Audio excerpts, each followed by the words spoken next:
आज Doubtnut app download करें। Doubtnut पर अपने सभी गणित, रसायन विज्ञान, भौतिक विज्ञान और जीव विज्ञान के डाउट्स का करो सफाया। बस प्रश्न की फोटो खींचो, एक ही प्रश्न को क्रॉप करो और तुरंत वीडियो सोल्यूशन पाओ। अभी डाउनलोड करें। हेलो एवरीवन, आज का हमारा क्वेश्चन है कि जीन उत्परिवर्तन से आप क्या समझते हैं या जीन म्यूटेशन से आप क्या समझते हैं। ठीक, तो हम समझ लेते हैं म्यूटेशन का मतलब क्या होता है। म्यूटेशन का मतलब उत्परिवर्तन होता है। क्या होता है? उत्परिवर्तन होता है। तो जीन उत्परिवर्तन से क्या समझते हैं। ठीक है, तो देखो अब सबसे पहले समझ लेते हैं कि उत्परिवर्तन का मतलब क्या होता है। उत्परिवर्तन का मतलब चेंज यानी बदलाव। ठीक है, तो जिसमें बदलाव होगा उसी को नाम दे देते हैं। जैसे अगर जीन में बदलाव हुआ तो हम जीन उत्परिवर्तन कह देते हैं। क्रोमोसोम में हुआ तो उसको गुणसूत्र या क्रोमोसोम म्यूटेशन या उत्परिवर्तन कह देते हैं। ठीक है, तो जिस चीज़ में भी परिवर्तन हुआ उसको हम उत्परिवर्तन या म्यूटेशन कह देते हैं। तो देखो हमारा क्वेश्चन क्या है। क्वेश्चन है जीन म्यूटेशन मतलब जीन में होने वाले चेंजेस को क्या कहते हैं। तो हम लिख के समझ लेते हैं। देखो, जीन में होने वाले अचानक परिवर्तन को, ठीक है, अचानक परिवर्तन को क्या कहते हैं? उत्परिवर्तन कह देते हैं। ठीक, अब इसका क्या मतलब है? इसका ये मतलब है, देखो सबसे पहले देखो क्रोमोसोम यानी गुणसूत्र होता है। ठीक, क्या होता है? गुणसूत्र होता है। मान लो यहाँ पे एक गुणसूत्र है। ठीक है, गुणसूत्र, गुणसूत्र किसका बना होता है? ये डीएनए का बना होता है। किसका बना होता है? डीएनए का बना होता है। और डीएनए किसका बना होता है? डीएनए बना होता है, जीन का बना होता है। ठीक है, तो कहीं भी चेंजेस हो, चाहे वो जीन में चेंजेस हो, चाहे वो डीएनए में चेंजेस हो, चाहे वो गुणसूत्र में चेंजेस हो, कहीं भी चेंजेस हो, जो चेंज होगा या जो परिवर्तित होगा उसको हम उसका नाम दे देते हैं। ठीक है, तो इसी को म्यूटेशन कहते हैं। अब म्यूटेशन कितने तरह के? म्यूटेशन बहुत तरह के हो सकते हैं। ठीक है, पूरा का पूरा गुणसूत्र चेंज हो जाएगा, गुणसूत्र ऐड हो जाएगा, जुड़ जाएगा, ये गुणसूत्र में चेंज हो सकता है। पूरा का पूरा डीएनए जुड़ जाएगा, पूरा का पूरा डीएनए कट जाएगा, ये भी एक म्यूटेशन है। जीन में भी परिवर्तन हो सकता है, जीन जुड़ सकता है, जीन ऐड हो सकता है, जीन कट सकता है, कुछ भी हो सकता है। अब इस डीएनए के जो न्यूक्लियोटाइड होता है उसमें भी परिवर्तन हो सकता है, तो उसको पॉइंट या बिंदु म्यूटेशन भी कह देते हैं। तो हमें ज़्यादा डीप जाने की जरूरत नहीं है, बस हमें ये समझना है कि यहाँ पे जीन म्यूटेशन होता क्या है। तो जीन में अचानक होने वाले परिवर्तन को क्या कहते हैं? जीन म्यूटेशन कहते हैं, जीन उत्परिवर्तन कह देते हैं। अब इसका कारण क्या हो सकता है? कारण बहुत कुछ हो सकता है। कारण फिजिकल भी हो सकता है, यानी भौतिक हो सकता है। ठीक है, जैसे एक्स रेज, गामा रेज, जितने भी रेडिएशन होते हैं उनसे भी हमारे चेंजेस हो सकते हैं हमारे जीन में।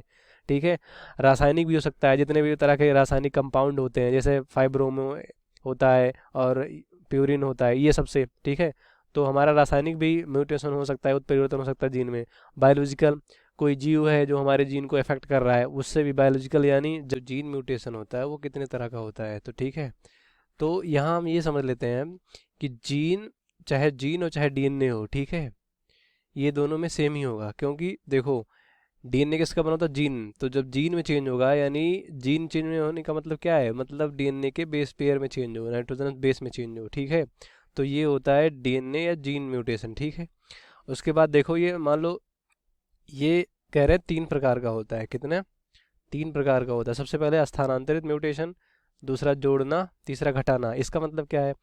इसका मतलब ये है कि जब डीएनए से उसके कुछ बेस पेयर को और एक्स्ट्रा जोड़ दे, तो जोड़ने के बाद जो म्यूटेशन होगा उसे कहेंगे एडिशन म्यूटेशन। ठीक, और दूसरा है, तीसरा है घटाना, मतलब उस डीएनए के बेस पेयर से कुछ बेस पेयर को निकाल दे तो उसे, उससे जो म्यूटेशन होगा उसे घटाना म्यूटेशन कहते हैं। ठीक है, और स्थानांतरित का मतलब होता है कि पूरा का पूरा बेस पेयर जो है वो दूसरे बेस पेयर से स्थानांतरित कर दिया जाए, डिस्प्लेस कर दिया जाए।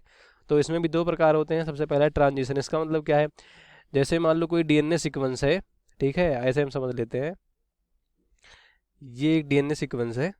ठीक, और इसमें मान लो ए है, सी है, टी है, ए है, जी है, और ये रहा टी है। ठीक है, तो इसका मतलब क्या है? ये नॉर्मल है, ये नॉर्मल डीएनए है। अब मान लो इसमें म्यूटेशन होना है। ठीक, तो ट्रांजिशन का मतलब क्या होता है? जब एडेनिन से ग्वानिन चेंज हो, मतलब प्यूरिन से जब प्यूरिन चेंज हो। अब यहाँ पे क्या था?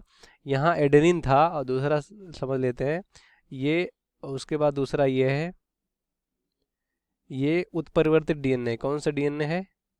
ये उत्परिवर्तित डीएनए है, उत्परिवर्तित डीएनए। ठीक है, उत्परिवर्तित डीएनए। तो अब यहाँ ए की जगह पे क्या आ जाएगा? जी आ जाएगा। मतलब जब एडेनिन, सॉरी, प्यूरिन से प्यूरिन चेंज हो, कोई एक प्यूरिन हटे कोई दूसरा प्यूरिन आके लग जाए, तो उसे क्या कहेंगे, उसे ट्रांजिशन कहेंगे। उसे क्या कहेंगे, उसे ट्रांजिशन कहेंगे। ये पहला केस हो गया। अब देखो, अब मान लो यहाँ दूसरा केस लेते हैं हम।